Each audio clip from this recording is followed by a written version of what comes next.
taking a look at probably the best even balance racket I've used so far, the leaning Halbertech 9000. Sorry this took so long to make this review, just because when I got this racket I also had the Blade 900X or Blade X 900 come, the Axe Force 90, and all the unreleased 100 rackets that are now released, and you know, those took precedence. That's not to say that because this review took so long that I did not like it. I enjoyed this racket a lot, actually. Let's talk about it. So the Halbertech is like, I guess, leaning's even balance control line. Let me double check that actually.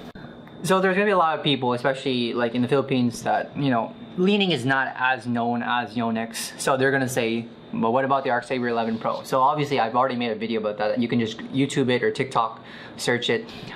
It came out years ago because I reviewed it when it first came out.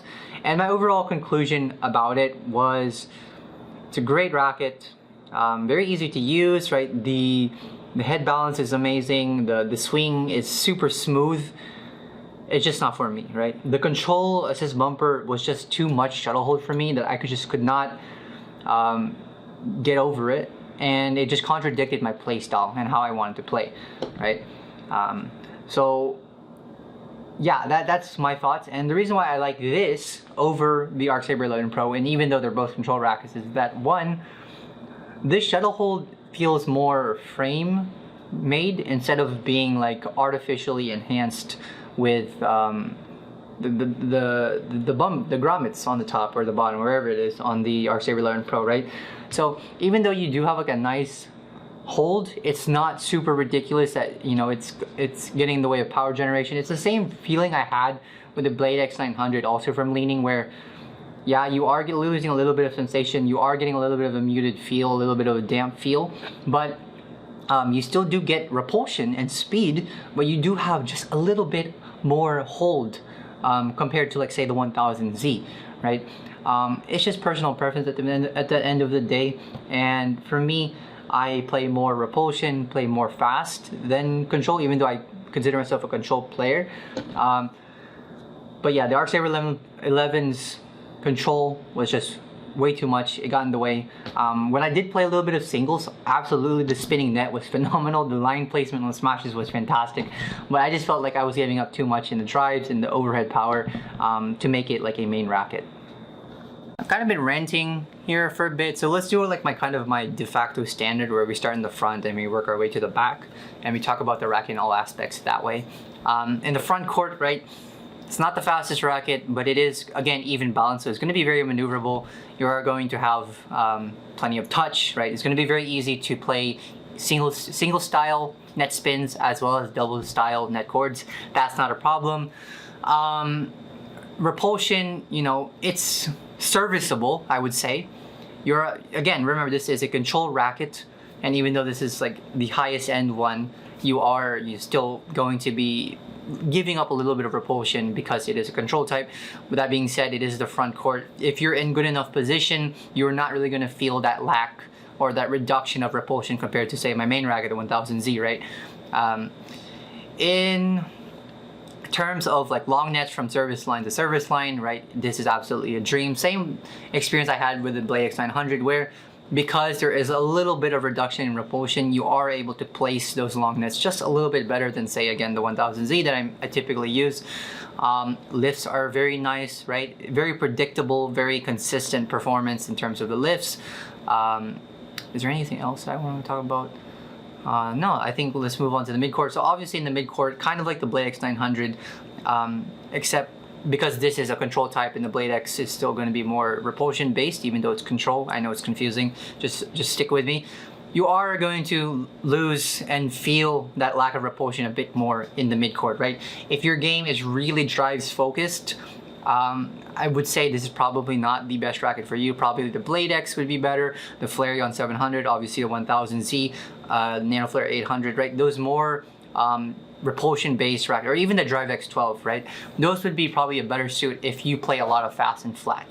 Now, if you are, saying, playing more mixed doubles and you play a lot of, like, you know, under the net control type shots, like cross drops, or sorry, not cross drops, cross blocks, midcourt pushes, right?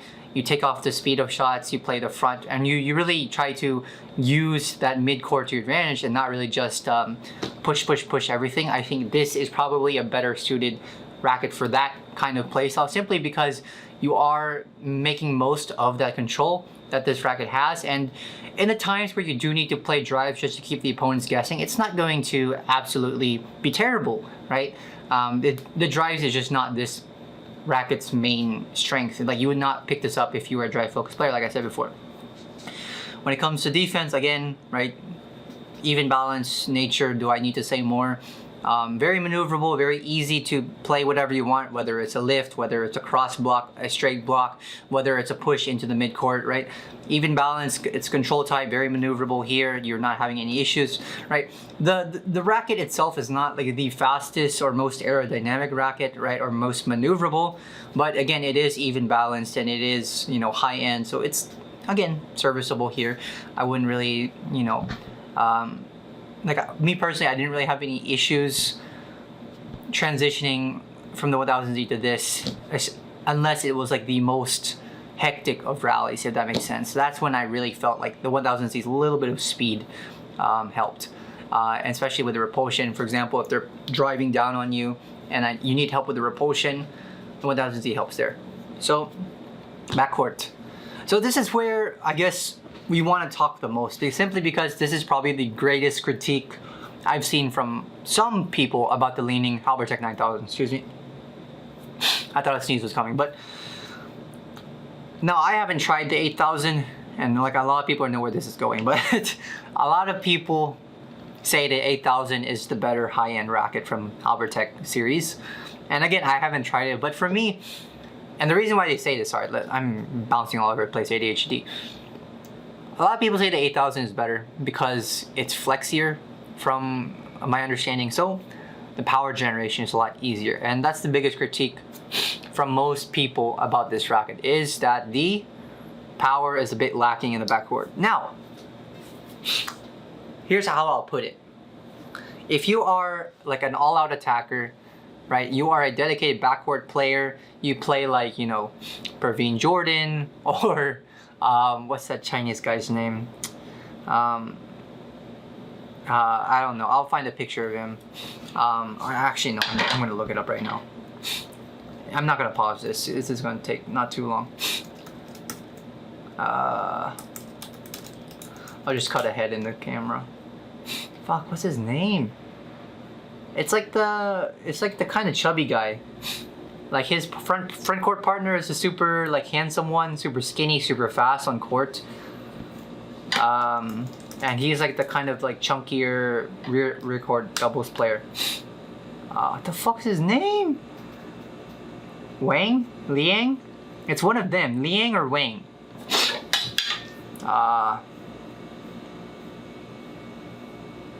Yeah, I don't know which one it is.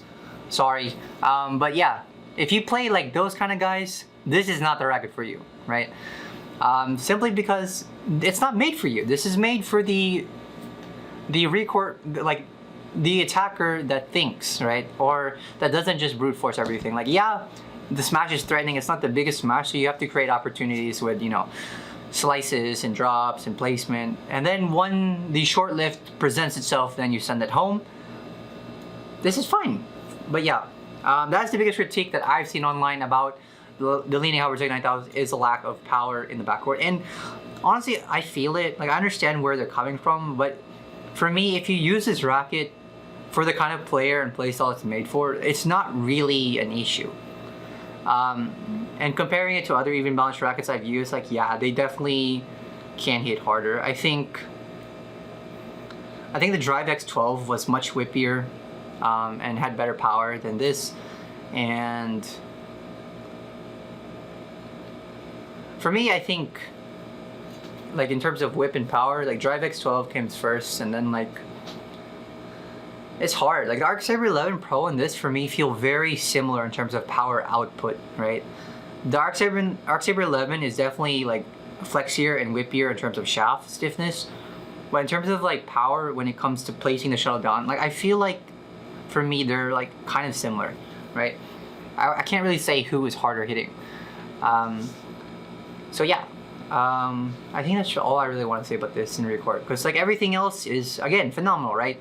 Slices, reverse slices, drops, cross drops, like right, pushes to the middle, the occasional rear forehand hard drive, right? Everything else besides just pure smashing is fine. Stick smashes are great, right? But there's not much else to say, I guess. So I also do understand that there is a leaning Halbertech 9000 power supposed to come out, and I don't know if I'll get my hands on it anytime soon.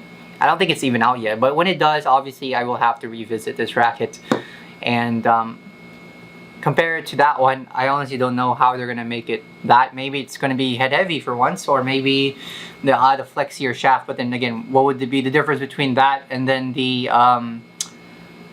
8000, right? We'll never know. We'll know in a few months, I guess. But yeah, overall, like rating for this racket is, I absolutely love this racket. It's very suitable for my playstyle, right? And again, if you are the player that it's made for, and again, we'll kind of summarize what I've been yapping about for the last, I don't know, 10, 15, 20 minutes, is you're looking for an all-around racket with like a touch of control bias, right? You still need and still want and still use repulsion, pace, and power in your playstyle, but you will tend to, you know, use drops over smashes. If you think you can win a point, you will tend to play softer blocks and redirection shots compared to just straight pushing it back at the opponent, right? So if you are kind of like that restrained power kind of player, or that controlled power kind of player, if that makes sense, right? That thinks as well as smashes and hits hard, I think this is a phenomenal racket and definitely one to consider if you are looking for an next racket. But yeah, thank you again, Leaning, for letting me test this puppy out. As usual, right, comment down below what you guys think. Let me know what your thoughts are. I will be uploading this in landscape, so all of my YouTube people will be happy that I've made a review again in landscape for once. I'm just too lazy to crop and edit for TikTok, but this will also be on TikTok as well. But yeah, thank you guys again. Make sure to like, comment, subscribe, follow, whatever. Bye bye.